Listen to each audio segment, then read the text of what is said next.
congenital birth defects. Dr. Shafaq. क्या हो रहा है? Assalamu alaikum. Welcome to the Shield Mother and Baby Health Program. आज हम आप लोगों के लिए लाइव हैं और एक बहुत ही इंटरेस्टिंग टॉपिक पे डिस्कशन होगी आज डॉक्टर शफक जो हमारी पीडियाट्रिशियन है उनके साथ। आज का जो हमारा टॉपिक है थोड़ा संजीदा है। आज हम बात करेंगे बच्चों में पैदाइशी नकाइस के बारे में, कंजेनिटल बर्थ डिफेक्ट्स जो कि पैदाइश के दौरान या उससे पहले होते हैं। पाकिस्तान में बहुत बड़ी तादाद है बच्चों की जो कि पैदाइशी नकाइस से सफर करते हैं। आज हम डॉक्टर शफक से उनके बारे में एक कॉम्प्रिहेंसिव डिस्कशन करेंगे, उनसे पूछेंगे कौन कौन से पैदाइशी नकाइस बच्चों में पाए जाते हैं पाकिस्तान में, उनका क्या इलाज है, किस तरह ट्रीटमेंट हो सकती है और सिम्टम्स वगैरह क्या क्या है। So thank you so much doctor Shafaq for joining us today. आपने हमारे लिए अपना टाइम निकाला, थैंक यू। अस्सलाम वालेकुम। जी, thank you Naveen for calling me again on this platform and to discuss on this very critical topic. जी, तो सबसे पहले जो क्योंकि लोगों के इसके बारे में थोड़ी सी जो जानकारी है वो कम होती है, तो सबसे पहले मैं आपसे बहुत सिंपल सवाल पूछना चाहूंगी कि ये बताएगा कि पैदाइशी नकाइस जो कंजेनिटल बर्थ डिफेक्ट है वो क्या होता है।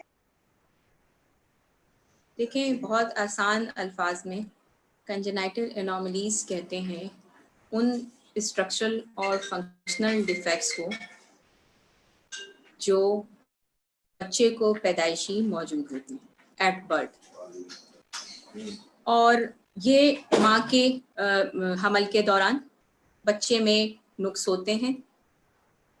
कुछ चीज़ें इसकी ये ऐसी होती हैं कंजेनाइटल एनोमलीज की जो एट बर्थ आपको पिक कर ली जाती हैं, डॉक्टर्स को अंदाज़ा हो जाता है कि ये प्रॉब्लम्स हैं। और कुछ कंजेनाइटल एनोमलीज ऐसी होती हैं जो कि आपको विद टाइम पता चलती हैं, जो कि हम अभी फर्दर डिस्कस करेंगे।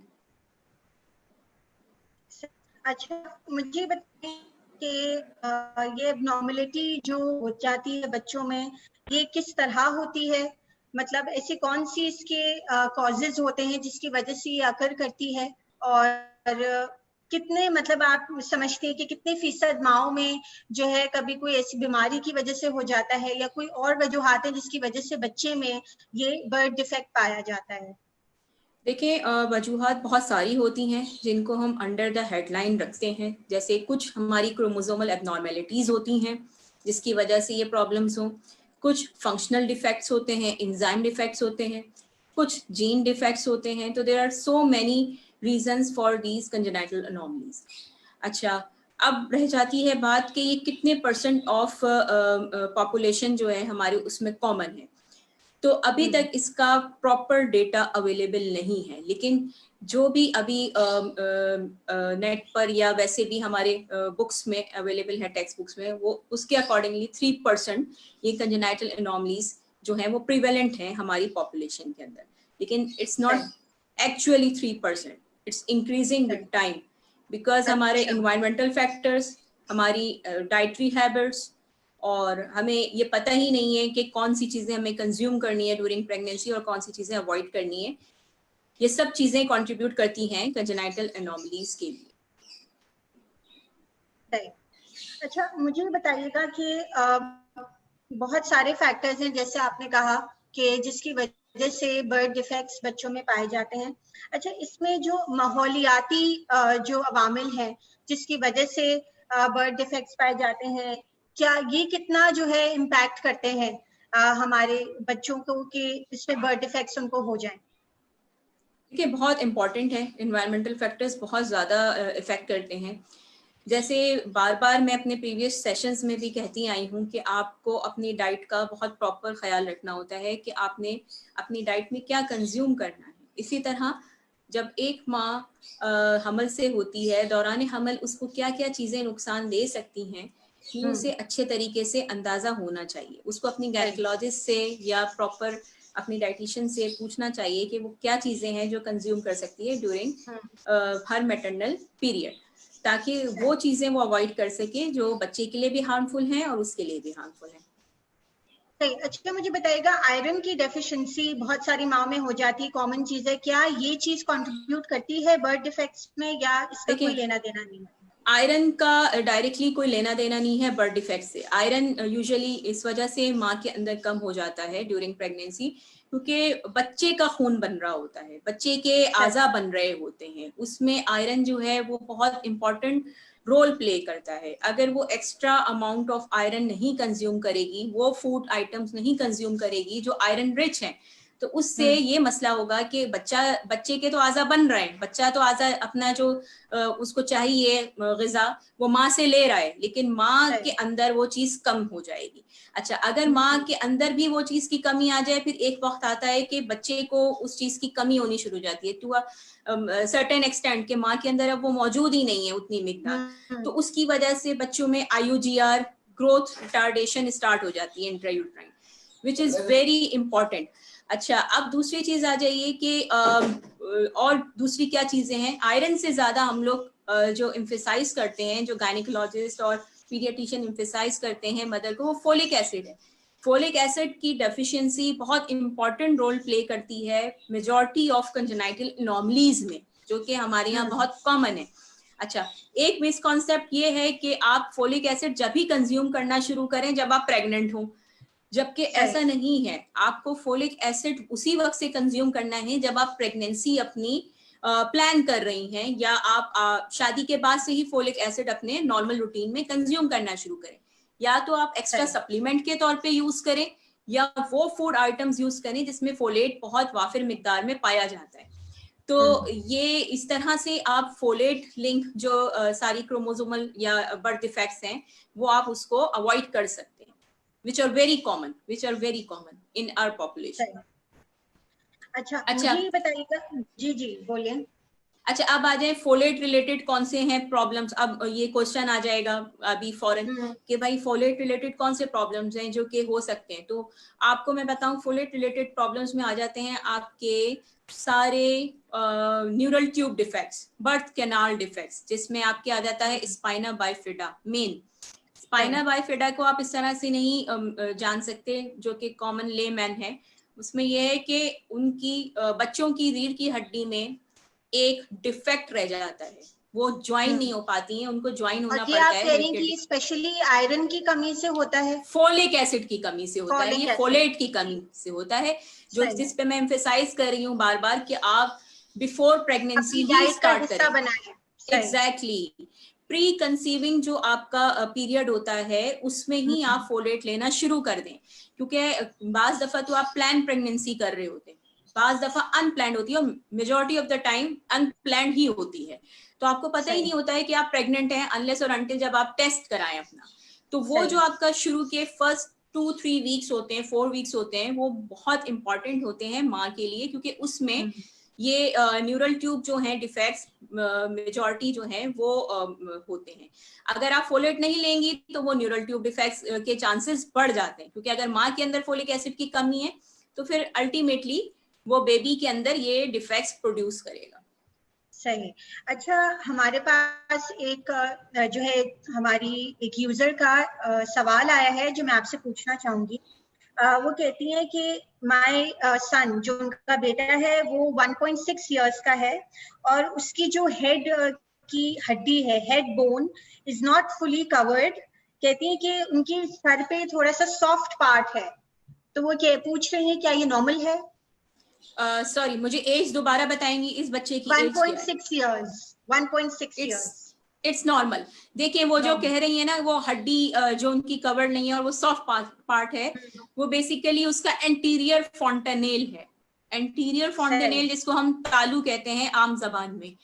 तालू जो है वो बच्चों में 18 महीने पे क्लोज हो जाता है, कुछ बच्चों में लेट होता है, 18 महीने से 20 महीने के अंदर हो जाता है क्लोज। तो आप वेट करें, इंशाल्लाह वो क्लोज होगा। अगर वो क्लोजिंग में नहीं है तो अगेन इसके अंदर आती हैं प्रॉब्लम्स कि वो क्लोज क्यों नहीं हो रहा है ऑन पर्टिकुलर एज। उसके लिए आपको ये देखना होगा कि कहीं बच्चे के अंदर विटामिन डी डेफिशिएंसी तो नहीं है, जो कि हमारे बच्चों में मेन प्रॉब्लम है विटामिन डी डेफिशिएंसी का।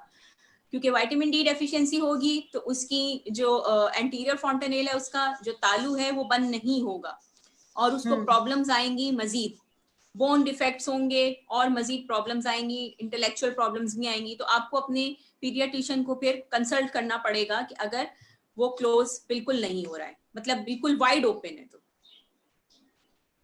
सही।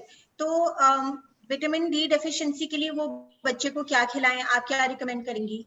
देखिए, ये जो विटामिन डी डेफिशिएंसी है कि जो कि अब सिम्टम्स आने शुरू हो गए हैं, जिसमें आपको साइंस मिलने शुरू हो गए हैं कि विटामिन डी डेफिशिएंसी है, इसमें सिर्फ और सिर्फ डाइट से आपको फर्क नहीं पड़ेगा आपके बच्चे को कि आप सिर्फ डाइट प्रॉपर कर लें और विटामिन डी डेफिशिएंसी कंप्लीट हो जाए। क्योंकि जब आप डाइट स्टार्ट करते हैं तो वो एक पर्टिकुलर आपको लॉन्ग पीरियड के लिए देना होता है टू अचीव दैट लेवल जो कि नॉर्मल है। जाहिर है वो एकदम से तो नहीं अचीव हो जाएगा लेवल, नॉर्मल लेवल। तो आपको ये अपने पीडियाट्रिशियन से कंसल्ट करना होगा, क्योंकि वो आपको विटामिन डी देगा अलग से सप्लीमेंट के तौर पे या इंजेक्टेबल फॉर्म में। वो आपको सारी चीजें गाइड करेंगे और बताएंगे किस तरह आपको फॉलो अप रखना है अपना। तो दिस इज वेरी इंपॉर्टेंट कि सिर्फ डाइट से अब आपके बच्चे की विटामिन डी डेफिशिएंसी कवर नहीं हो सकती अगर आपको साइंस डेवलप हो गए बच्चे को। सही।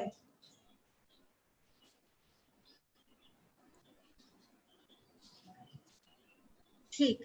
अच्छा, दूसरी मैं ये चीज पूछना चाहूंगी, जैसे आपने मेंशन किया स्पाइना बिफिडा जो कि फोलेट की कमी से होता है, ये कब डायग्नोज होता है और इसके क्या सिम्टम्स होते हैं और किस तरह इसको इलाज किया जा सकता है, और स्पाइना बिफिडा होता क्या है इसके बारे में भी थोड़ा सा बताइएगा हमें। देखिए, स्पाइना बाइफिडा एक आम लोगों की लैंग्वेज में, लेमन लैंग्वेज में मैं आपको बताऊं कि स्पाइना बाइफिडा होता है आप वर्टिब्रल कॉलम जो होती है, रीढ़ की हड्डी जो होती है, उसके डिफेक्ट्स को हम स्पाइना बाइफिडा कहते हैं। इसमें होता क्या है, सिंपल ये है कि रीढ़ की हड्डी जो है उसके जो मोहरे हैं वो एक दूसरे से जुड़े हुए होते हैं, लिंक्ड होते हैं। वो लिंक्ड होते हैं, उसके बीच में से नर्व्स निकल रही होती हैं, ब्लड सप्लाई हो रही होती है और बाकी सारी चीजें। इसमें क्या होता है स्पाइना बाइफिडा में कि वो प्रॉपर ज्वाइन नहीं हो पाती हैं एक दूसरे से हड्डी। ठीक है, जो रीढ़ की हड्डी है, जो मोरे हैं, वो एक दूसरे से ज्वाइन नहीं हो पाते हैं प्रॉपर, तो एक गैप रह जाता है बीच में। अब वो जो गैप रह जाता है दोनों के बीच में, उसमें जाहिर है मैंने बताया कि उसमें से आप हर बंदे की, हर इंसान की, हर बच्चे की नसें भी निकल रही हैं, शरियाने भी निकल रही हैं। ठीक है, तो वो चीजें जो हैं वो एक सैक की तरह, जैसे एक कह लें आप थैली नुमा एक सैक बन जाता है बाहर और उसके अंदर वो जमा होती है। अब वो तो ये कि आइदर बाहर विजिबल हो यानी स्किन के ऊपर हो या स्किन के अंदर हो, ये टाइप्स हैं अलग। ज्यादातर हमें स्किन के बाहर नजर आती हैं, स्किन के अंदर नहीं होती हैं। ठीक है, तो दोनों सूरतों में इट्स डेंजरस, और ये दोनों सूरतें जो हैं वो फोलेट की डेफिशिएंसी से ही होती हैं। अच्छा, मेजॉरिटी में ये होता है कि जिनमें स्पाइना बाइफिडा होता है, न्यूरल ट्यूब डिफेक्ट्स होते हैं, उनमें कुछ ना कुछ दिमाग का प्रॉब्लम भी होता है, क्योंकि आप देखें कि आपकी रीढ़ की हड्डी जो है वो दिमाग से कनेक्टेड है, आपके स्कल से कनेक्टेड है। अब अगर खुदा ना खास्ता रीढ़ की हड्डी में कोई प्रॉब्लम आएगी तो वो जाहिर है ऑटोमेटिकली दिमाग में भी प्रॉब्लम होगी। वो क्या प्रॉब्लम होती है दिमाग में, अल्लाह ना करे कोई स्ट्रक्चरल प्रॉब्लम नहीं होती है कि पता चले दिमाग के अंदर कोई प्रॉब्लम है। वो ये प्रॉब्लम होती है कि अल्लाह पाक ने एक निजाम रखा हुआ है इंसान के अंदर कि इंसान के दिमाग के अंदर झिल्लियां बनाई हुई है, उन झिल्लियों के अंदर पानी रखा हुआ है अल्लाह पाक ने। उस पानी की अलग इंपॉर्टेंस है, वो पानी पूरे ब्रेन से लेके पूरी रीढ़ की हड्डी के अंदर ट्रेवल कर रहा है। ठीक है, उसका एक ये रास्ता है, जैसे आप दरिया और नदियां बना देते हैं कि रास्ते बन गए, इसी तरीके से अल्लाह पाक ने इंसान के जिस्म में उस पानी का ये रास्ता बनाया हुआ है कि उसको पूरे 24 घंटे में ये रास्ता कवर करना है और मुत्तैद बार।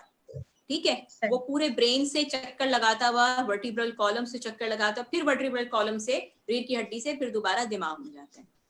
अब उस पानी के रास्ते में अगर कोई रुकावट आ जाती है तो क्या होगा कि वो पानी पीछे की तरफ जमा होना शुरू हो जाएगा, उसका प्रेशर पीछे की तरफ होगा, जाहिर है आगे रुकावट है वो नहीं फ्लो कर सकता है, तो उसकी वजह से दिमाग का साइज बढ़ना शुरू हो जाता है। जैसे अगर न्यूरल ट्यूब डिफेक्ट है, वर्टिब्रल कॉलम डिफेक्ट है, आगे जाहिर है एक स्पेस रह गई है, दोनों हड्डियां नहीं जुड़ी हुई हैं, तो वो रुकावट आ गई है। अब वो पानी पीछे की तरफ अपना प्रेशर करेगा, यानी पीछे क्या है, दिमाग, ठीक है, पीछे ऊपर की तरफ करेगा प्रेशर, तो वो दिमाग के अंदर जमा होना शुरू हो जाएगा पानी, जिसको हम कहते हैं हाइड्रोकेफेलस, जिसमें दिमाग का प्रेशर बढ़ जाता है, दिमाग का साइज बढ़ जाता है और पानी ऊपर जमा होना शुरू हो जाता है। ठीक है, वो आहिस्ता आहिस्ता फिर इंक्रीज होता रहता है। जैसे बाज लोग कहते हैं कि दिमाग का साइज बढ़ रहा है बच्चे के, उसको एक तो ये मसला था कि स्पाइना बाइफिडा था, अब दिमाग का साइज बढ़ रहा है, तो it's a medical and surgical emergency. तो स्पाइना बाइफिडा जो कि बहुत कॉमन है और बहुत इजीली आप अवॉइड कर सकते हैं, सिर्फ मैंने बताया सिंपल आप फोलेट का यूज करें बिफोर प्रेगनेंसी, तो आप इंशाल्लाह इसको अवॉइड कर सकते हैं मैक्सिमम।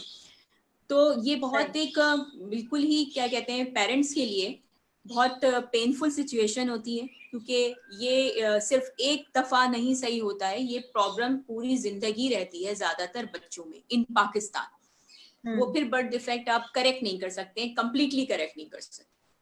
सही।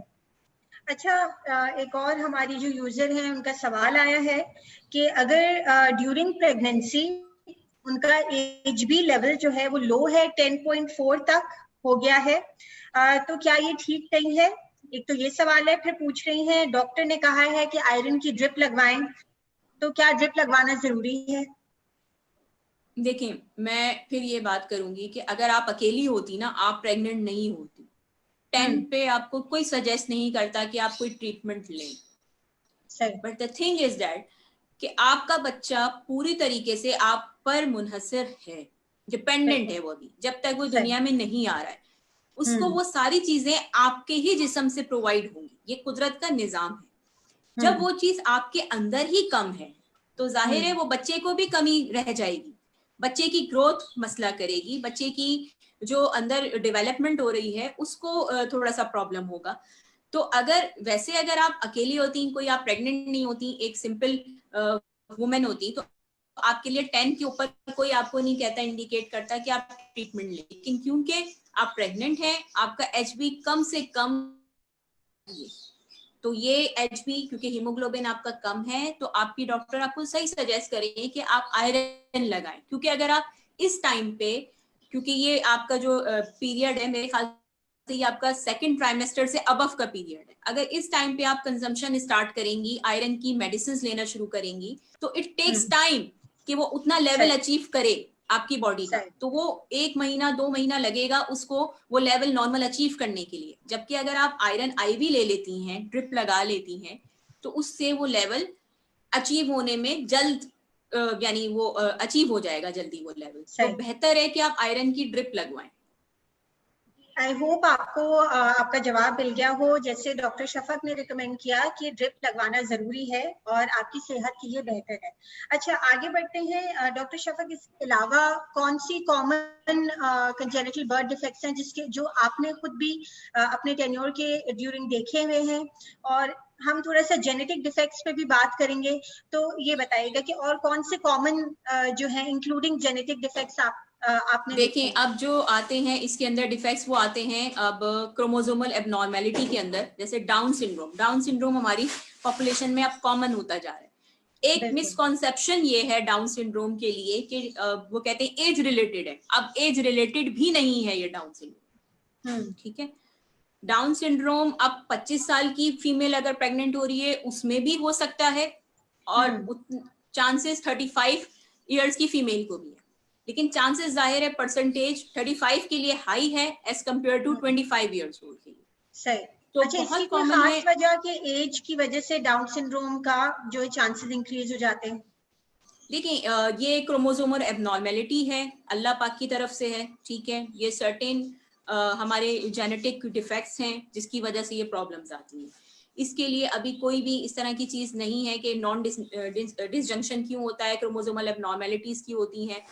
These are due to mutations, जो कि हर पेशेंट के अंदर उतनी ही कॉमन है जैसे कि 35 ईयर ओल्ड की माँ के अंदर। चांसेस हाँ जाहिर है 25 साल की लड़की में और 20 साल की लड़की में कम age compare to 35 years old female के अंदर कि अगर वो प्रेग्नेंट होती है chances are high as compare to 25 year old. अच्छा, चांसेस उसमें भी हैं। अब आप आइए कि डाउन सिंड्रोम आप कैसे डिटेक्ट कर सकते हैं कि डाउन सिंड्रोम आपके बच्चे को है। Before birth. मेन चीज तो ये है ना कि कोई चीज आपको बिफोर बर्थ पता चल जाए कि हाँ ये चीज है। हमारे यहाँ नहीं है ऐसा कि लेकिन जाहिर है बाहर के मुल्कों में, हमारे यहाँ भी अब कॉमन होने लगी हैं ये चीजें। बाहर के मुल्कों में ये है कि अगर आपको कोई चीज congenital defects early in pregnancy पता चल जाए तो they will give you option of termination of pregnancy. ठीक है, हमारे यहाँ नहीं है, लेकिन हमारे यहाँ अब ये चीज आने लगी है और लोगों में इस बात की अवेयरनेस आ रही है और ये प्रिवेलेंट होने लगी है अब हमारे यहाँ भी चीज। ये किस तो मंथ में आप डिटेक्ट कर सकते हैं कि डाउन सिंड्रोम है? देखें, डाउन सिंड्रोम के लिए आपका एक अल्ट्रासाउंड होता है फर्स्ट ट्राइमेस्टर के एंड में, 13 वीक्स के ऊपर होता है। 13 वीक्स के अंदर जो अल्ट्रासाउंड होता है उसके अंदर जहां से भी आप अल्ट्रासाउंड करा रहे हैं, जिस जगह से भी, उनको देखना होता है नक्कल ट्रांसलूसेंसी। नक्कल होती है एक बोन का नाम है जो कि हमारी गुद्दी पे होता है, नेप ऑफ द नेक पे होता है। ठीक है, वो उसकी ट्रांसलूसेंसी वो चेक करते हैं बेबी के अंदर कि वो कैसी है। अगर उनको थोड़ी सी भी लगता है कि हाँ ये लग रहा है कि खुदा ना खास्ता ये बच्चा डाउन सिंड्रोम है, तो वो एक रिपीट स्कैन करते हैं at the end of second trimester, जो कि आपका एनॉमली स्कैन होता है। एनॉमली स्कैन के अंदर फिर वो जाहिर है पिछला वाला जो आपका अल्ट्रासाउंड होता है उसका रिकॉर्ड होता है, तो वो उस चीज को और क्लोजली देखते हैं और ज्यादा ऑब्जर्व करते हैं। अगर उनको नक्कल फोल्ड की थिकनेस, जो एक खास थिकनेस है, वो फील होती है ड्यूरिंग अल्ट्रासाउंड मेजरमेंट के बाद, तो that's mean your child is down syndrome. फिर वो आपको और प्रॉपर जो है टेस्ट एडवाइस करते हैं कि ब्लड टेस्ट हैं वो आप कराएं बच्चे के। तो उससे आपको ड्यूरिंग एंटीनेटल बात हो रही है, ये अभी बच्चा पैदा नहीं हुआ है, तो फिर आपको वो बताते हैं पहले ही कि ये बच्चा डाउन सिंड्रोम है, और आपको न्यूज ब्रेक की जाती है और फिर बताया जाता है कि आपको आगे क्या करना है। तो इसी तरीके से आगे ट्राइमेस्टर से आप कर सकते हैं सेकेंड टाइम। अच्छा, अब दूसरी बात ये कि हमारे यहाँ ह्यूमन एरर को भी अपने दिमाग में रखिए। ठीक है, हम इंसान हैं, इंसान से ही गलती होती है। डॉक्टर कोई अल्लाह ना करे कोई अल्लाह का कोई वली नहीं है या अल्लाह नहीं है, वो भी इंसान है। जो आपका अल्ट्रासाउंड कर रहा है वो भी इंसान है, उससे भी गलती हो सकती है। तो आप उसको यानी ये कर दें कि अगर खुदा ना खास्ता आपका सेकंड ट्राइमेस्टर में भी वो मिस हो जाता है और वो कहता है नॉर्मल है आपका अल्ट्रासाउंड, और आपको एट बर्थ ही पता चलता है कि मेरा बच्चा डाउन सिंड्रोम है, आपको पीडियाट्रिशियन या न्यूनेटोलॉजिस्ट बताता है, तो प्लीज फॉर गॉड सेक आप ये ना कहें कि वो डॉक्टर सही नहीं था या वो डॉक्टर ने हमें मिसगाइड किया, वो अल्ट्रासाउंड हमें सही नहीं करा। देखिए, ह्यूमन एरर हर जगह हो सकता है, इसको एक्सेप्ट करें। ठीक है, उसने कोशिश की, जाहिर है आपने भी अच्छी जगह से कराने की कोशिश की, अब उससे पिक नहीं हुआ, वो अल्लाह की मर्जी। ठीक है, तो डाउन सिंड्रोम आप पिक कर सकते हैं अर्ली इन प्रेगनेंसी, और हमारे यहाँ भी और बाहर भी अब ये ऑप्शन दिया जाता है कि whether you want to continue your pregnancy or not. Down syndrome के लिए वैसे ज्यादातर लोग टर्मिनेशन पे नहीं आते, लेकिन मेंटली प्रिपेयर्ड हो जाते हैं कि डाउन सिंड्रोम बेबी आएगा, तो उनके लिए थोड़ा आसान हो जाता है अपने आप को मेंटली प्रिपेयर करना। अच्छा, आप डाउन सिंड्रोम की बात करिए, थोड़ा सा बताइएगा कि डाउन सिंड्रोम में मतलब एग्जैक्टली होता क्या है, बच्चे के अंदर क्या डेफिशिएंसी होती है, तो ताकि जो है माँ बाप प्रिपेयर्ड रहे कि अच्छा इसको डाउन सिंड्रोम कहते हैं। देखिए, डाउन सिंड्रोम मैंने बताया ना, कंप्लीटली कोई आपकी डाइट से लिंक ही नहीं है, ना आपकी डाइट से लिंक है, ना आप इसको अवॉइड कर सकते हैं। This is simple mutation. ठीक है, ये क्रोमोसोमल एबनॉर्मेलिटी है, ये आपके जो अंदर जीन्स हैं उसी की प्रॉब्लम है, आप उसको अवॉइड कर ही नहीं सकते अल्लाह की तरफ से। ठीक है, अब मैंने बताया हाँ एज का फैक्टर इसमें प्रूवन हुआ है कि एज जो है वो बहुत ज्यादा इंपॉर्टेंट है, क्योंकि as increasing age can increase the chances of down syndrome. यानी अगर आप 35 प्लस होते जा रहे हैं तो आपके percentage of having a down syndrome baby is increasing gradually. ठीक है, तो अर्ली प्रेगनेंसी आप जो है करें, इसका मतलब ये नहीं है कि अर्ली प्रेगनेंसी में कंप्लीटली यू आर फाइन। ठीक है, उसमें भी आपके चांसेस हैं लेकिन लेस चांसेस हैं। अब आइए कौन कौन से चांसेस हैं जिसकी वजह से डाउन सिंड्रोम होता है। तो क्रोमोसोमल एबनॉर्मेलिटी में आ जाता है ट्राइजोमी। ठीक है, वो एक्स्ट्रा क्रोमोसोम होता है एक।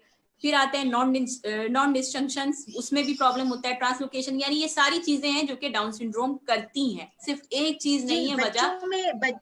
डाउन सिंड्रोम बेबी में क्या डेफिशिएंसी है, मतलब वो किस तरह, मतलब उसमें क्या कोई डेफिशिएंसी नहीं है, फुली डेवलप नहीं है। नहीं, उसमें कोई डेफिशिएंसी नहीं है, उसमें ये मसला है कि उसके क्रोमोसोम्स का प्रॉब्लम हो गया है ड्यूरिंग डेवलपमेंट। ठीक है, मदर से। अब या तो वो एक्स्ट्रा क्रोमोसोम है, यूजुअली हर बेबी के अंदर या हर इंसान के अंदर 46 क्रोमोसोम है। ठीक है, सही। यानी 23 पेयर्स ऑफ क्रोमोसोम है, उसको अलग कर लें तो 46 बन जाते हैं। अब ठीक। इनके अंदर क्या होता है, ये ट्राइजोमी कहलाता है, इनमें एक एक्स्ट्रा क्रोमोसोम होता है, ठीक है। ओके। अब वो एक्स्ट्रा क्रोमोसोम जो है वो प्रॉब्लम करता है बेबी के अंदर, ठीक है। ये बच्चे भी नॉर्मल होते हैं, इनमें कोई ऐसा मसला नहीं होता है, लेकिन ये बच्चे, इनका IQ as compare to a normal person थोड़ा कम होता है आईक्यू। इन बच्चों में थोड़ी सी प्रॉब्लम्स आती हैं एसोसिएटेड, जैसे हार्ट डिफेक्ट्स आते हैं, कुछ थायराइड की प्रॉब्लम्स हैं, कुछ एब्डोमिनल प्रॉब्लम्स हैं, वो आती हैं, वो विद टाइम जो है ओवरकम की जा सकती है। इनमें जो डेथ होती है वो ज्यादातर दूसरी प्रॉब्लम्स की कॉम्प्लिकेशन की वजह से होती है। डाउन सिंड्रोम के बेबी सर्वाइव कर सकते हैं, प्लस ये कि डाउन सिंड्रोम अगर है बेबी तो आप उसके अंदर, उनका आईक्यू बिल्कुल ऐसा नहीं कि बिल्कुल ही खत्म है, वो बिल्कुल ही आप पे डिपेंडेंट है, ऐसा नहीं है।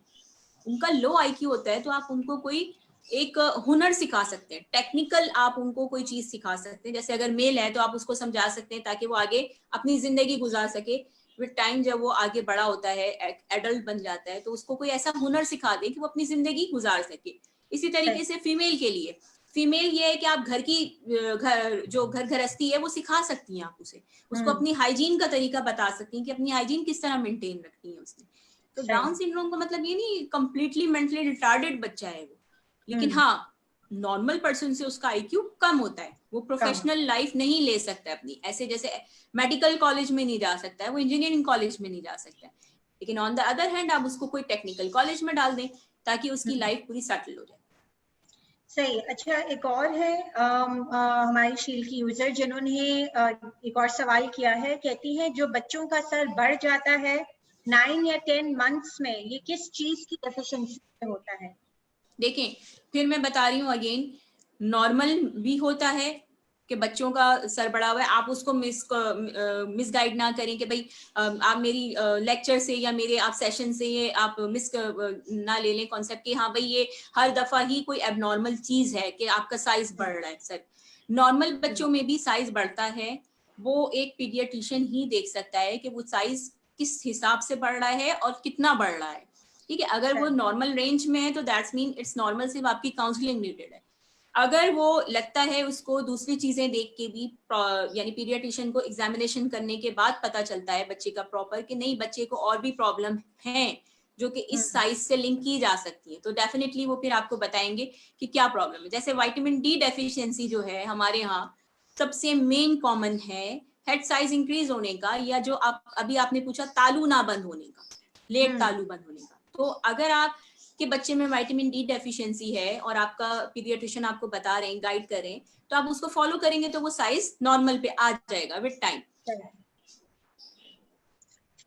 अच्छा, इसके अलावा और आपको कौन से डिफेक्ट्स के बारे में आप जानती हैं जो कि यहाँ पर पाए जाते हैं? और जैसे क्लेफ्ट लिप है या क्लेफ्ट पैलेट है, इसके बारे में भी थोड़ा सा बताइएगा। देखिए, मैं आपको थोड़ा सा क्लेफ्ट लिप पैलेट के बारे में बताती हूँ, फिर मैं आपको बताती हूँ जो कि यहाँ पे बहुत कॉमन है, थैलेसीमिया। ठीक है, क्लेफ्ट लिप पैलेट जो है वो भी आपका जेनेटिक डिसऑर्डर है, स्ट्रक्चरल डिसऑर्डर्स में आता है ये, ठीक है। इसमें भी फोलेट का बहुत इंपॉर्टेंट रोल है, में भी फोलेट का बहुत इंपॉर्टेंट रोल है। इसलिए मैं बार बार एम्फेसाइज करती हूँ कि आप कर रही हूँ जब से ये सेशन स्टार्ट हुआ है कि आप फोलेट का कंजम्पशन स्टार्ट करें आफ्टर गेटिंग मैरिड, ठीक है। फोलेट डेफिशिएंसी होती है, इसमें प्रॉब्लम आती है, या तो वो क्लेफ्ट लिप होगा या पैलेट होगा या दोनों साथ होंगे, साथ भी हो सकता है, क्लेफ्ट लिप भी हो सकता है, पैलेट भी। अब इसमें क्या है, इसमें ये है कि अभी हमने बात की थी स्पाइना बाइफिडा की, उसमें आ रहा था रीढ़ की हड्डी के अंदर एक गैप, इसमें यह है कि होठों के बीच में गैप आ जाता है। अच्छा, होठ आपस में नहीं मिल पाते हैं, होठों के बीच में एक स्लिट लाइक गैप आ जाता है, ठीक है। ज्यादातर ये मेजॉरिटी केसेस में, बल्कि मैक्सिमम केसेस में अपर लिप ही इन्वॉल्व होता है इसमें, ठीक है। अब या तो सिर्फ ये होठ नहीं मिल पाए हैं उसकी वजह से हुआ है कि ऊपर के होठ के दोनों जो लीफलेट हैं दोनों तरफ से वो बीच में एक सुराख रह गया, उसका स्लिट लाइक अपीयरेंस रह गई, ठीक है। या तो ये हुआ है, या ये होगा कि ऊपर का जो तालू है, मुंह के अंदर जो तालू है, सॉफ्ट पैलेट जिसे हम कहते हैं, वो रह गया है, उसके अंदर गैप रह गया है, उसके अंदर ज्वाइनिंग नहीं हुई है, वो ओपन रह गया। तो दोनों का इलाज मुमकिन है माशाल्लाह, हमारे पाकिस्तान में दोनों का ट्रीटमेंट और सर्जरी है मौजूद। तो सक्सेसफुल सर्जरी होती है इसकी, और ज्यादातर मेजॉरिटी ऑफ द केसेस में एक सर्जरी के बाद ही रिजल्ट अच्छा आ जाता है। बहुत कम केसेस होते हैं जिसमें रिकंस्ट्रक्टिव सर्जरी करनी पड़ती है, दोबारा एक सर्जरी करनी पड़ती है। तो इसके बहुत अच्छे रिजल्ट्स हैं आफ्टर सर्जरी। तो ये रिकवर हो सकता है, लेकिन आप होने ही क्यों दें अपनी बेबी में ये चीज। बिल्कुल। मैं आपको ये बता दूं बात, देखिए माएँ सुन रही हैं, अगर आपके एक बच्चे में कोई भी कंजेनाइटल एनोमली आ जाती है, खुदा ना खासा, तो दूसरे बेबी में चांसेस बढ़ जाते हैं।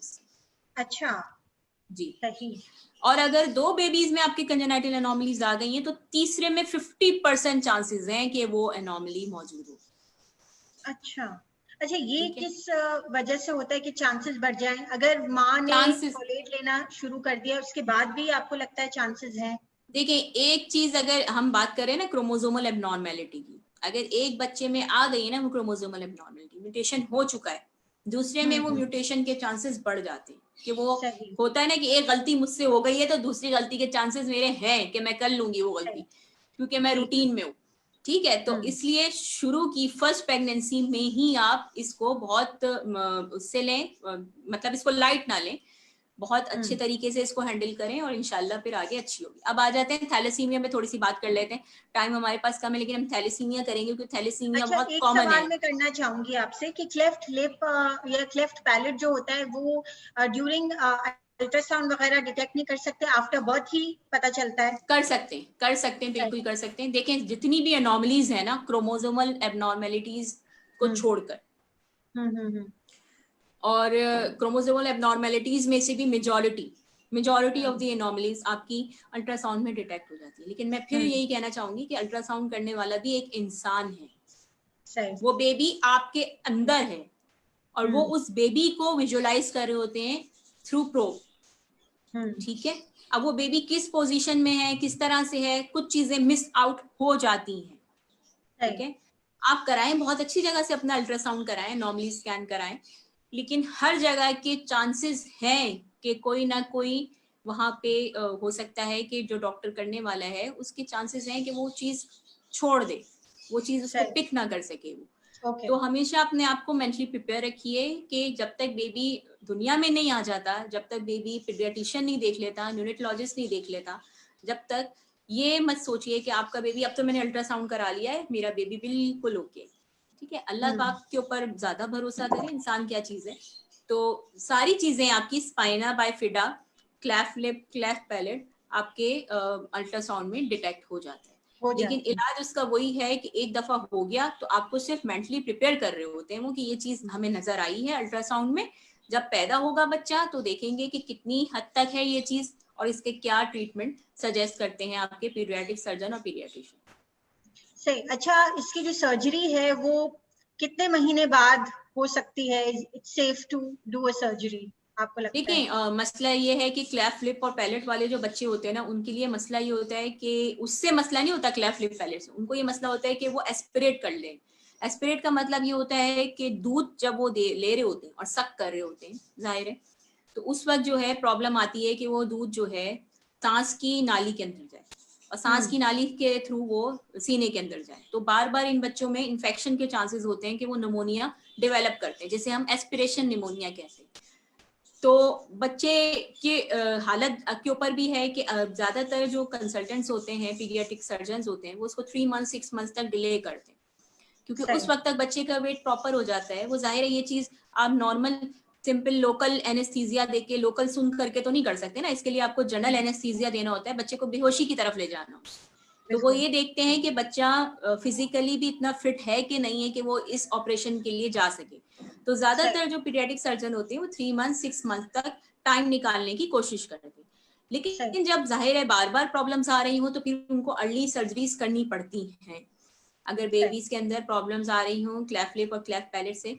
अच्छा, एक और बात मैं बता दूं कि क्लेफ्ट लिप और क्लेफ्ट पैलेट के अंदर, क्लेफ्ट पैलेट स्पेशली जिस बच्चे के अंदर होता है, उनके स्पेशल जो है निपल्स आते हैं मार्केट में, वो सही। हर पीडियाट्रिशियन या न्यूनेटोलॉजिस्ट आपको सजेस्ट करेगा कि वो आप उसके थ्रू बेबी को फीड कराएं, उसमें लेस सही। चांसेस होते हैं एस्पिरेशन के as compare to normal nipples. तो इनके भी स्पेशल सही। आते हैं, तो इससे भी आप अवॉइड कर सकते हैं फर्दर कॉम्प्लिकेशन। ठीक। ठीक। अच्छा, आप बात कर रही थी थैलेसीमिया की, इसके बारे में थोड़ा सा बताइएगा, क्या होता है, किस तरह होता है? अच्छा, थैलेसीमिया का भी जीन डिफेक्ट है, ठीक है, उन लोगों में कॉमन है थैलेसीमिया। थैलेसीमिया सिंपल आप ये समझ लें कि क्या चीजें, मैं आपको एक लेमैन लैंग्वेज में समझा दूं, जो कि सुन रहे हैं उनके लिए ये है कि समझें कि आप, इंसान का खून एक स्ट्रक्चर से बना हुआ है, केमिकल से बना हुआ है, ये समझे आप, एक मॉलिक्यूल है, केमिकल है जो कि इंसान का खून बना रहा है। उसके अंदर कोई डेफिशिएंट हो जाता है और उसकी जगह कोई और मॉलिक्यूल आके लग जाता है उस डेफिशिएंसी को पूरा करने के लिए, तो वो इंसान के खून के अंदर एक बीमारी हो जाती है जिसे हम कहते हैं थैलेसीमिया, ठीक है। There are so many types, लेकिन हम इसको नॉर्मल एक लेमैन लैंग्वेज में मैं समझाने की कोशिश कर रही हूँ, क्योंकि जाहिर है आप लोग मेडिकल टर्मिनोलॉजीज नहीं समझ सकते। तो थैलेसीमिया हो गया वो। अच्छा, ये किन लोगों में ज्यादा कॉमन है?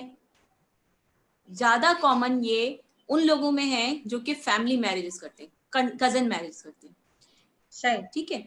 फर्स्ट कजन्स में आप मैरिज करेंगे, फैमिली में मैरिज करेंगे, चांसेस ऑफ थैलेसीमियाज आर हाई, ठीक है। अब क्यों होता है ये? भाई हमारी तो कजन में शादी हुई भी थी पड़ोस की लड़की की, उनको तो नहीं हुआ, मेरे डॉक्टर कह रहे हैं मेरे बच्चे को है। तो भाई ये वही वजह है जो मैं बताऊं कि ये जेनेटिक डिफेक्ट है, क्रोमोसोमल एबनॉर्मल, ये किसी भी पेशेंट के अंदर हो सकता है, ये अल्लाह की तरफ से है। इसके लिए आज तक कुछ नहीं पता चला कि भाई ये क्या वजूहात हैं कि वो मॉलिक्यूल निकल के दूसरा मॉलिक्यूल आके लग जाता है और आपके बच्चे के खून के अंदर ये प्रॉब्लम आ जाती है। ये लाइफ लॉन्ग प्रॉब्लम है थैलेसीमिया की। थैलेसीमिया की प्रॉब्लम आप सॉल्व नहीं कर सकते हैं। इसका सिंपल ये है कि सिर्फ इसको ट्रीट किया जाता है, इसको जड़ से खत्म नहीं कर सकते इस चीज को, ठीक है। जड़ से खत्म करने के लिए हमारे पास जो है अभी तक बोन मैरो ट्रांसफ्यूजन और ये सारे नहीं आए हैं, जीन थेरेपीज नहीं आई हैं। हाँ, बाहर ये चीजें जो हैं सक्सेसफुली की गई हैं, लेकिन हमारे पाकिस्तान की जहां तक बात हो रही है उसमें अभी तक इसकी कोई अल्टीमेट ट्रीटमेंट नहीं है, ठीक है। उसको जीन थेरेपी को और वो सारी चीजों को हम यहाँ पे अपनी लोकेलिटी में नहीं कर सकते इम्प्लीमेंट, हर एक को हम ये ऑप्शन नहीं दे सकते। It's very expensive and very few institutes are going for these gene therapies and bone marrow transfusion, ठीक है। तो बोन मैरो ट्रांसप्लांटेशन इतना आसान नहीं है, वो भी मुश्किल है, और जीन थेरेपी भी जाहिर है हर कोई अफोर्ड नहीं कर सकता है। तो थैलेसीमिया ज्यादातर उनमें चांसेस हैं जिनकी फैमिली मैरिजेस हुई है। अब आइए नॉर्मल, अच्छा अब ये ना समझें कि आपकी तो फैमिली में शादी नहीं हुई है, आपको थैलेसीमिया हो ही नहीं सकता है। केसेस आए हैं ऐसे भी, बहुत कम है, बहुत कम है, जैसे थाउजेंड्स के बाद एक केसेस है कोई, लेकिन है, लेकिन उनमें ज्यादा हैं जो कि आप फैमिली में शादी कर रहे हैं, ठीक है। थैलेसीमिया के लिए भी यही है कि अगर एक बच्चा आपका थैलेसीमिक है, खुदा ना खास्ता, तो सेकंड बच्चे के चांसेस बढ़ जाते हैं, दो थैलेसीमिक हैं तीसरे के चांसेस बढ़ जाते हैं। इसमें भी यही है कि अर्ली डिटेक्शन कर सकते हैं आप अल्ट्रासाउंड के अंदर कि थैलेसीमिक है कि नहीं है, ठीक है। उसमें भी यही है आपको कि आपका जो गायनिकोलॉजिस्ट है, जो आपके डॉक्टर्स हैं, वो आपको दे सकते हैं, अगर आपके पास थैलेसीमिया के पहले ही ऑलरेडी एक या दो बच्चा मौजूद है तो आपको ऑप्शन देंगे टर्मिनेशन ऑफ प्रेगनेंसी का। इट्स अप टू यू कि आप उस ऑप्शन को अवेल करते हैं कि नहीं, ठीक है, ऑन रिलीजियस और ऑन योर एजुकेशनल बैकग्राउंड। अच्छा, अगर बच्चा थैलेसीमिक है और माँ उसको पैदा करती है तो क्या मतलब किस तरह उसकी लाइफ होती है, थोड़ा सा बताइएगा। मतलब उसके लिए क्या इंजेक्शंस लेने पड़ते हैं लाइफ लॉन्ग? थोड़ा सा ब्रीफ में बताइएगा कि ट्रीटमेंट चैनल क्या होता है। देखिए, थैलेसीमिक माएँ जो होती है ना, उनको बहुत हौसले से काम लेना होता है, ठीक है। उन्हें थोड़ा सा मेंटली प्रिपेयर रहना होता है, अपने आप को करना होता है, क्योंकि इन बच्चों को फ्रिक्वेंट ट्रांसफ्यूजन्स की नीड पड़ सकती है। यूजुअली तो हम अवॉइड करते हैं कि थैलेसीमिक बेबीज को ट्रांसफ्यूजन नीड ना हो, क्योंकि ट्रांसफ्यूजन के अपने एक हैजर्ड्स हैं, ठीक है। तो हम इनका जो हीमोग्लोबिन है वो 8 तक मेंटेन करते हैं। यूजुअली बच्चों में 10 और 12 तक होता है, लेकिन हम इनका जो है 8 तक मेंटेन करते हैं कि अगर 8 भी है तो मोर देन इनफ, हमें कुछ करने की जरूरत नहीं है अनलेस और अनटिल बच्चे को कोई प्रॉब्लम हो रही है। इनमें फ्रीक्वेंट ब्लड ट्रांसफ्यूजन की नीड होती है। अब ब्लड ट्रांसफ्यूजन के लिए जैसे आजकल कोविड-19 का मसला चल रहा है, कोरोना का, अब मसला ये है कि उस चक्कर में डोनेशंस कम आ रहे हैं और लोग ब्लड डोनेट नहीं कर रहे हैं, तो थैलेसीमिक सेंटर्स में ब्लड डोनेशन की ना करने की वजह से ब्लड डोनर्स नहीं है तो ब्लड नहीं है वहां पे, अवेलेबल ही नहीं है। जो बेचारे थैलेसीमिक पेशेंट्स हैं वो जा रहे हैं कि उनको ब्लड की नीड है और वहां पे अवेलेबल नहीं है उनका। तो ऐसे क्राइसिस आते हैं जिसमें हमें मसला आता है। अब फॉर एग्जाम्पल वो ब्लड ग्रुप ही नहीं मिल रहा है जो ब्लड ग्रुप आपके बेबी का है, तो इसमें ये कि डॉक्टर्स ने ट्रीटमेंट निकाली है कि भाई आप हर दफा फ्रीक्वेंट ट्रांसफ्यूजन ना करें बच्चे को। बच्चे की जब भी ट्रांसफ्यूजन करें जब वो 8 से कम है या 8 हीमोग्लोबिन के ऊपर भी अगर उसको कोई कॉम्प्लिकेशन आ रही है। ज्यादातर हम दूसरी ट्रीटमेंट पे जा रहे हैं। अच्छा, अब ट्रांसफ्यूजन अगर रिपीटेड होगी, जाहिर है हर महीने हो रही है या 2 महीने बाद भी हो रही है या 3 महीने बाद भी हो रही है, जितनी ट्रांसफ्यूजन होगी उसकी वजह से क्या होगा कि हमारे ब्लड के अंदर आयरन कंटेंट होता है। जब आप ब्लड का आपकी बॉडी के अंदर, हमारी और आपकी बॉडी के अंदर एक सर्टेन लाइफ टाइम है। लाइफ टाइम का मतलब ये होता है कि हम भी इस दुनिया में आए एक मुख्तसर मुद्दत के लिए आए हैं, तो उसकी भी एक मुख्तसर मुद्दत है आपकी बॉडी के अंदर। अब उस मुख्तसर मुद्दत के बाद वो ब्लड टूटेगा और खत्म हो जाएगा। जब वो ब्लड खत्म होता है ना, डिस्ट्रॉय होता है, तो वो आयरन कंटेंट उसका रिलीज होता है। वो आयरन कंटेंट बॉडी के अंदर रिलीज होता है और वो हर जगह जाके डिपॉजिट होना शुरू हो जाता है। हर जगह में मेन चीज आ जाती है लिवर, ठीक है, और मैरो, रीढ़ की हड्डी का गूदा या स्कल का गूदा, हड्डियों का गूदा उसमें, और हार्ट के अंदर। यहाँ पे ये आयरन कंटेंट जो है जाके स्टोर होना शुरू हो जाता है। अच्छा, हमारे जो नॉर्मल हैं हम लोग और नॉर्मल बच्चे हैं, उनमें ये होता है कि इतना तो डिस्ट्रक्शन नहीं होती है ना। वो जाहिर है हमारा अपना ब्लड है, वो हमारा सिस्टम है कि आके सफाई हो जाती है हमारी बॉडी की। इन बच्चों में क्योंकि ज्यादा ब्लड की नीड पड़ती है, तो जितना ज्यादा ब्लड चढ़ेगा उतनी ज्यादा डिस्ट्रक्शन भी होगी, उतनी ज्यादा आयरन रिलीज भी होगा, उतना ज्यादा उस आयरन को स्टोर भी होना है। तो इन बच्चों में एक मुद्दत के बाद, एक अरसे के बाद ये होता है कि हमें प्रॉब्लम हीमोग्लोबिन की वजह से नहीं आ रही होती। हमें प्रॉब्लम ये आनी शुरू हो जाती है कि इतने ट्रांसफ्यूजन हो चुके हैं जिसकी वजह से आयरन ओवरलोड हो गया बॉडी। मतलब वो आयरन निकल निकल के उसके जिगर के अंदर, उसके हार्ट के अंदर, उसके मैरो के अंदर डिपॉजिट होना शुरू हो गया, जिसकी वजह से उसको प्रॉब्लम्स आ रही हैं। अब इन कॉम्प्लिकेशंस के लिए फिर ये होता है कि मदर और पेरेंट्स जो हैं वो मेंटली डिस्टर्ब रहते हैं, और मैंने देखा है कि बेचारे बहुत ज्यादा प्रॉब्लम में आ जाते हैं कि क्या करें डॉक्टर साहब, हमारे पास ये भी है, एक और बच्चा भी है थैलेसीमिक, हम लोगों के लिए बहुत प्रॉब्लम है इसको डील करना। लेकिन ये चीजें भी डील हो जाती हैं। लेकिन मसला ये है कि एक थैलेसीमिक पेशेंट जो है वो जब तक जिंदा है, जब तक वो बच्चा जिंदा है ना, वो माँ बाप बहुत अजियत में रहते हैं उसके, क्योंकि सिर्फ उनको ये नहीं होता कि थैलेसीमिया से ब्लड ट्रांसफ्यूज कराना है, उनको ये प्रॉब्लम नहीं होती है सिर्फ, इसके अलावा भी उनकी बहुत ज्यादा प्रॉब्लम्स होती हैं क्योंकि इसकी वजह से जो कॉम्प्लिकेशंस होती हैं। ठीक है। अच्छा, अब मैं जो लास्ट चीज डिस्कस करना चाहूंगी आपसे वो ये है कि हार्ट डिफेक्ट्स जो कि कंजेनिटल बर्थ डिफेक्ट्स में ही आ जाता है, वो कितना कॉमन है और वो किस तरह, कौन कौन से हार्ट डिफेक्ट्स होते हैं, इसके बारे में थोड़ा सा बताइएगा। अच्छा, हमारी लोकेलिटी में जो कॉमन है हार्ट डिफेक्ट्स वो है वेल्वुलर डिफेक्ट्स। हार्ट के जो वेल्व्स होते हैं उनके डिफेक्ट्स हमारी लोकेलिटी में बहुत कॉमन है। कौन कौन से होते हैं वो? मेनली ये है कि VSD है, वेंट्रिकुलर सेप्टल डिफेक्ट जिसे कहते हैं हम, ASD है, एट्रियल सेप्टल डिफेक्ट है, और PDA है, ठीक है। अच्छा, इनमें इसके अलावा जो दूसरे डिफेक्ट्स हैं हार्ट के वो हैं लेकिन कॉमन है, जैसे टॉफ है, टेट्रालॉजी ऑफ फैलेट के नाम से लोग समझते हैं उसको, टॉफ ज्यादातर लोग कहते हैं। अच्छा, और भी बहुत सारे, लेकिन ये ज्यादा प्रिवेलेंट है। सही। अब आइए VSD के ऊपर जो कि सबसे ज्यादा कॉमन है। PDA पे आइए जो सबसे ज्यादा कॉमन है। PDA देखें, हर प्रीमेच्योर बच्चे के अंदर PDA होता है। PDA क्या है? Patent ductus arteriosus. जब बच्चा ब्रीथ करता है दुनिया में आके, ये एक ओपनिंग होती है जो बंद होनी होती है, ठीक है। जब बच्चा ब्रीथ करेगा दुनिया में आके तो उसकी ऑक्सीजन जो बढ़ती है ब्लड के अंदर ब्रीथ करने से, उसकी वजह से ये बंद होती है ओपनिंग। ये अल्लाह का निजाम है, कुदरत का निजाम है। माँ के पेट में इसको खुला रखना था, लेकिन माँ के पेट से बाहर निकला है तो इसको बंद करना जरूरी है, ठीक है। अच्छा। तो बच्चा जब ब्रीथ करता है, ऑक्सीजन जाती है ब्लड के अंदर, ऑक्सीजन कंटेंट बढ़ता है तो ये होल जो है बंद होता है।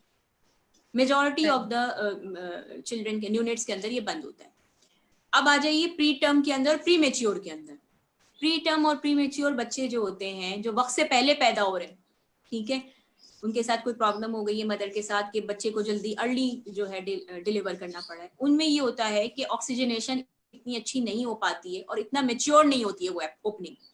वक्त से पहले हो गया ना, कुदरत का निजाम था, वक्त से पहले हो गया, अब वो इतना मेच्योर नहीं है ओपनिंग, और ऑक्सीजन भी इतनी प्रॉपर नहीं जा रही है बॉडी के अंदर कि वो बंद हो, तो वो खुले रह जाते हैं। अब वो खुला रह गया है, हमें तो बंद करना है क्योंकि ये कुदरत का निजाम है, अगर वो बंद नहीं होगा तो प्रॉब्लम आएगी बच्चे।